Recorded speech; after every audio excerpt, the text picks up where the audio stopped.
नमस्कार, सुमन्स किचनमध्ये आपलं स्वागत आहे। आज आपण बाप्पासाठी अतिशय खुसखुशीत 8 ते 10 दिवस टिकणारे तळणीचे मोदक कसे बनवायचे ते पाहणार आहोत। तर रेसिपीला सुरुवात करण्याआधी तुम्हाला एक निवेदन आहे, अजूनपर्यंत तुम्ही माझ्या चॅनलला सबस्क्राईब केले नसेल तर सबस्क्राईब जरूर करा आणि हो, रेसिपी आवडली ते एक लाईक नक्की करा। चला तर मग रेसिपीला सुरुवात करूया। आता आपल्याला मोदकासाठी पीठ मळून घ्यायचं आहे। तर त्यासाठी इथे मी घेतलेला आहे 1 वाटी मैदा आणि 1 वाटी बारीक रवा घेतलेला आहे। आता तुम्ही इथे गव्हाचं पीठ सुद्धा घेऊ शकता, पण कोणतीही एखादी वाटी किंवा कप तुम्ही सेट करून घ्यायचा आहे। तर इथे मी मोठं भांडं घेतलेलं आहे आणि त्या भांड्यामध्ये आपल्याला मैदा आणि रवा घालायचा आहे। मैदा चाळून घेतलेला आहे आणि चाळूनच घ्यायचा आहे। यामध्ये आपल्याला अगदी थोडंसं मीठ घालायचं आहे आणि हे मिक्स करून घ्यायचं आहे। बघा, अशा पद्धतीने हे मिक्स करून घेतलेलं आहे आणि यामध्ये घालायचं आहे आपल्याला मोहन। तर इथे मी तूप गरम करून घेतलेलं आणि 2 चमचे आपल्याला कडकडीत मोहन घालायचं आहे आणि आता आपण हे मिक्स करून घेऊ। आपण तूप गरम घातलेलं आहे त्यामुळे लगेचच यामध्ये हात घालायचा नाही, नाहीतर हाताला भाजू शकतं। आता हे सगळं आपण मिक्स करून घेणार आहे। प्रत्येक कणाला तूप लागलं पाहिजे असं चोळून चोळून आपल्याला हे मिक्स करायचं आहे। तर बघा, इथे आपण तूप सगळं रव्याला आणि मैद्याला चोळून घेतलेलं आहे आणि मूठ वळली या अर्थी समजायचं की आपलं मोहन अगदी परफेक्ट झालेलं आहे। आता इथे मी घेतलेलं आहे दूध, रूम टेम्परेचरचं दूध आहे। ते आपल्याला अगदी थोडं थोडं घालायचं आहे आणि खूप घट्टही नाही आणि खूप पातळही नाही। आपण जसं चपातीला मळतो त्यापेक्षा थोडंसं घट्ट मळायचं आहे। अगदी थोडं थोडं दूध घालायचं आणि पीठ हे आपल्याला मळून घ्यायचं आहे। बघा, अशा पद्धतीचं आपण पीठ हे भिजवून घेतलेलं आहे। आता आपल्याला अर्धा तासासाठी हे झाकून ठेवायचं आहे, म्हणजे काय होईल, यातला रवा आहे तो छान असा भिजला जाईल।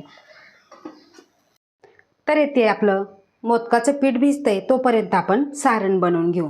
तर इथे मी पॅन गरम करायला ठेवलेला आहे आणि त्यामध्ये घालायचं आहे आपल्याला 1 चमचा साजूक तूप। तूप आपल्याला चांगलं गरम करून घ्यायचं आहे।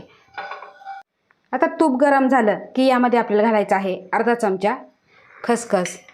ही आपल्याला भाजून घ्यायची आहे। तर इथे खसखस छान अशी भाजली आहे आणि फुललेली सुद्धा आहे। यामध्ये घालायचं आहे आपल्याला इथे 5 काजू आणि 5 बदामाचे छोटे छोटे तुकडे करून घेतलेले आहे।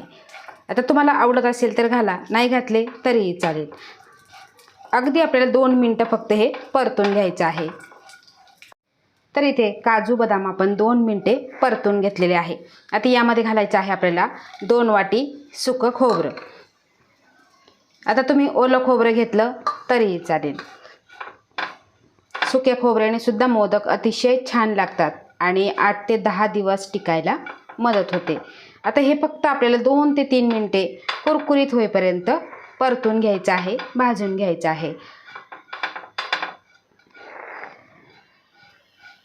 तर बघा, 2 ते 3 मिनटे झालेले आहे आणि खोबरं छान असं भाजलेलं आहे, खमंग वास सुटलेला आहे, तुम्ही इथे बघू शकता, आणि कुरकुरीत सुद्धा झालेला आहे। गॅसची फ्लेम आपल्याला लोच ठेवायची आहे। आता यामध्ये घालायचं आहे आपल्याला इथे मी घेतलेली आहे 1 वाटी पिठी साखर। आता तुम्ही अर्धी पिठी साखर आणि अर्धा गूळ घेतला तरीही चालेल। आता हे आपल्याला मिक्स करून घ्यायचं आहे। ह्या सगळ्या गठुळ्या ज्या झालेल्या आहेत त्या सगळ्या आपल्याला फोडून घ्यायच्या आहे। तर बघा, पिठी साखरेच्या सगळ्या गठुळ्या इथे मी मोडून घेतलेले आहे, फोडून घेतलेले आहे। आता यामध्ये घालायचं आहे आपल्याला 2 चमचे दुधाची साय। त्यामुळे काय होतं, छान असा मऊसरपणा येतो, बाइंडिंग छान येते। आणि यामध्येच घालायचं आहे अर्धा चमचा वेलची जायफळाची पूड। आता हे सगळं आपण मिक्स करून घ्यायचं आहे। गॅसची फ्लेम आपल्याला बंद करायची आहे। आपण वेलची पूड घातलेली, जायफळ पूड घातलेली आणि साय घातलेली, त्यामुळे बघा अतिशय छान असा ओलसरपणा आलेला आहे, तुम्ही इथे बघू शकता। आता हे मिश्रण आपल्याला एका ताटामध्ये काढून थंड करून घ्यायचं आहे। तर इथे अर्धा तास झालेला आहे आणि आपलं पीठ चांगलं असं भिजलेलं आहे। आता पुन्हा एकदा आपण हे मळून घेऊ। बघा थोडंसं घट्ट झालेलं आहे आणि रवासुद्धा छान असा भिजलेला आहे. आता यातले अगदी छोटे छोटे आपल्याला गोळे काढून घ्यायचे आहे. बघा असे गोळे काढून घ्यायचे.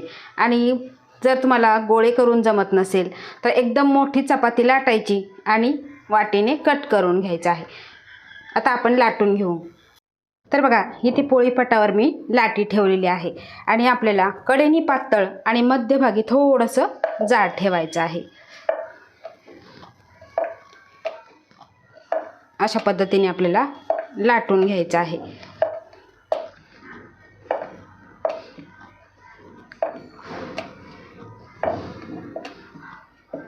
तर इथे मी पातळ असं लाटून घेतलेलं आहे, तुम्ही इथे बघू शकता. आता इथे आपल्याला वाटी घ्यायची आहे. आता मोदक किती छोटा करायचा मोठा करायचा त्यानुसार वाटी घ्यायची आहे आणि त्या वाटीने आपल्याला कट करून घ्यायचा आहे. आणि जो साईडचा भाग आहे तो आपल्याला काढून घ्यायचा आहे.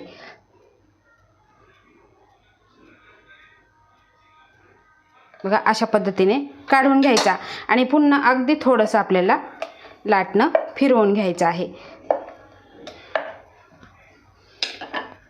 आता आपल्याला मोदक बनवायचा आहे. आता मोदक बनवायचा त्यासाठी मी हातावर ही पुरी घेतलेली आहे. त्यानंतर आपल्याला याच्या कडा अशा जुळवून घ्यायच्या आहे. बरोबर ज्या मधल्या बोटाने आपल्याला हे जुळवून घ्यायचं आहे. अशा पद्धतीने जुळवायचं आणि एकदम खोलगट अशी वाटी आपल्याला तयार करायची आहे. आता तुमची प्रॅक्टिस जर असेल तर तुम्हाला भरभरसुद्धा हे येऊ शकेल. आता बघा अशी वाटी केलेली आहे आणि यामध्ये आपल्याला मिश्रण करायचं आहे. तर इथे मी मिश्रण घेतलेलं आहे आणि आपल्याला हे मिश्रण चमचाभर जितकं बसेल तितकं यामध्ये भरायचं आहे. खूपसुद्धा जास्त भरायचं नाही, नाहीतर मोदक हा तळताना फुटू शकेल. त्यानंतर आपल्याला ह्या सगळ्या कडा अशा गोळा करून घ्यायच्या आहे. एकदम वाटीसारख्या गोळा करायच्या आणि बरोबर मधोमध जुळवून घ्यायचं आहे. तुम्ही इथे बघू शकता. जुळवून घ्यायचं आणि त्यानंतर हे तोंड आपल्याला मिटवून घ्यायचं आहे. बघा अशा पद्धतीने हे मिटवून घ्यायचं आणि सगळं आपल्याला हे तोंड जुळवून घ्यायचे आणि त्यानंतर आपल्याला टोकवरती काढून घ्यायचं आहे. बघा अशा पद्धतीने मोदक इथे आपला तयार झालेला आहे. कुठेही फुटलेला नाही किंवा चिरलेला नाही. अशा पद्धतीने आपण मोदक सगळे बनवून घेऊ. तर इथे बघा आपले सगळे एकसारखे मोदक आपण बनवून तयार करून घेतलेले आहे, भरून घेतलेले आहे आणि आपण कळ्या न पाडता केलेले आहे. जसे आपण मोमोज भरतो अगदी त्या पद्धतीने केले तरीही चालतील. आता हे आपण तळून घेऊ. आता मोदक होईपर्यंत इथे मी मंद गॅसवर तेल गरम करायला ठेवलं आणि गरम झालं की नाही आपण एक छोटीशी गोळी टाकून बघू. बघा छान असं गरम झालेलं आहे आणि गॅसची फ्लेम आपल्याला मीडियम ठेवायची आणि त्यानंतर आपल्याला तेलामध्ये मोदक सोडून घ्यायचा आहे आणि हलक्याशा सोनेरी रंगावर आपल्याला मोदक तळून घ्यायचा आहे. करायला अतिशय सोपे आहे आणि आपल्याला तांदळाच्या पिठीसारखी किंवा उकडीच्या मोदकासारखी कळ्या वगैरे काही पाडायची गरज नाही. अगदी झटपट होतात. एखाद दोन मोदक वेडेवाकडे आले तरीही काही हरकत नाही. तर बघा आपण याला लगेचच झाऱ्या लावायचं नाही. अगदी 2 मिनटानंतर आपल्याला झाऱ्याने हे उलटपलट करून घ्यायचं आहे.